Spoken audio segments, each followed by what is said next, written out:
I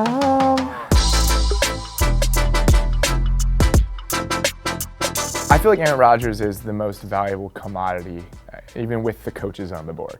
One, I'm not going to pick Bill Belichick under any circumstances. I know that people were surprised that I didn't pick him first, but that's just off the table in my mind because I'm trying to enjoy this as an exercise and just as a thought experiment. And I've always felt like Rodgers transcends whatever he's around. We've had proof of that. He's been around Mike McCarthy for the majority of a decade, and it hasn't gone as well as it should. So putting him around any sort of support system, I feel like the sky is the limit. It's an undefinable ceiling. The whole conversation in real life about Aaron Rodgers is he can't win a Super Bowl again. So I don't really understand why he would be first. In a year where there are record numbers of quarterbacks with over 100 passer rating, Aaron Rodgers, who has the highest career passer rating in history, is not among them. He is not playing like Aaron Rodgers right now. I was shocked that he took Aaron Rodgers first. I really was, and I love Aaron Rodgers. I think Aaron Rodgers is the best quarterback in football. I think he's one of the best players of all time. But you don't need to make that pick there. Would Mays' team be worse if he had gotten Drew Brees later instead? No, I don't think so. And what other positions could have been better if he had made a different move there? After that, I would have gone with a coach because there were so many that I wanted to pair with him. McVay, Andy Reid, even Doug Peterson, guys like that, Kyle Shanahan. But all of those guys were off the board when my second pick came around. That was the downside of having the first overall pick. So I went with Antonio Brown and Saquon just because, all right, if a coach isn't the best way to support Aaron Rodgers, what is? And I felt like Saquon as a receiving option and as undeniably talented and unlimitedly talented back and the best wide receiver in the NFL, that's better than anything Aaron Rodgers has ever played with. My team with those three guys, no matter who's on the offensive line, no matter who's calling plays, is probably going to score about 30 points a game. And if you think about how the NFL is currently constructed, that's probably a pretty good formula.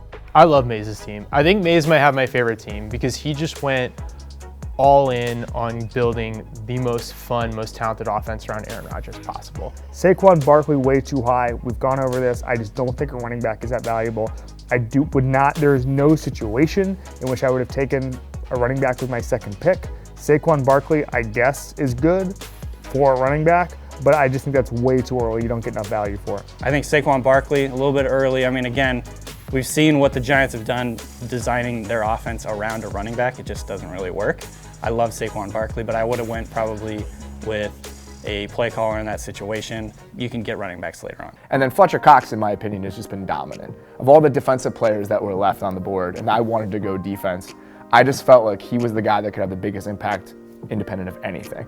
A lot of the great edge rushers were gone. I probably could pick D Ford, but I don't know, he hasn't had as much of a track record and as much of a resume as Cox has. Cox has been fantastic this year rushing the passer. So I feel like in this world of football, you need a quarterback and you need someone who can bother the quarterback. And Fletcher Cox is the last guy left that I felt could do that consistently and really independent of anybody else around him. Fletcher Cox, I think, is a really interesting pick. A little bit high, I felt, for a defensive tackle. I think I'd probably want to have picked an edge rusher at that point. Plus, if you look at the NFL season this year, defense, especially from the interior, just doesn't really matter. I mean, even Aaron Donald, even the Rams defense isn't very good. So going there that high with a defensive tackle over an edge rusher, I don't really know.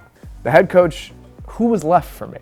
Because we did it where it's just a head coach and you don't get their staffs, we had play callers go with, I think, 5 of the first 6 head coaching choices.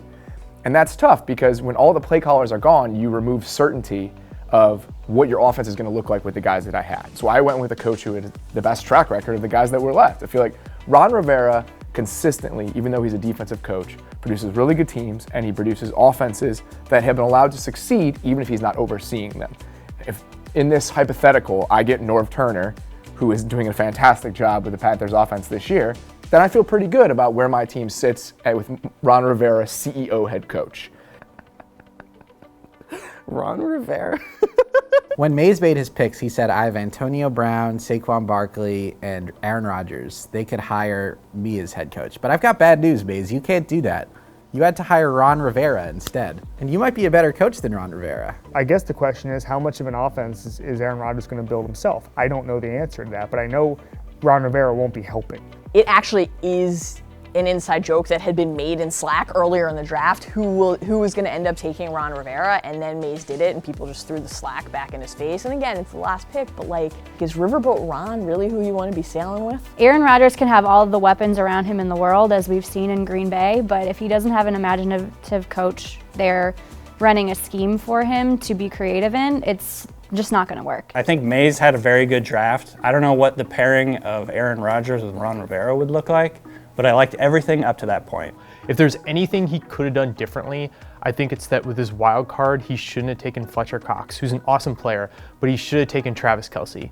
Just get the best tight end in the NFL to pair with that team, ditch defense entirely and say, screw it, we're gonna score 55 points a game.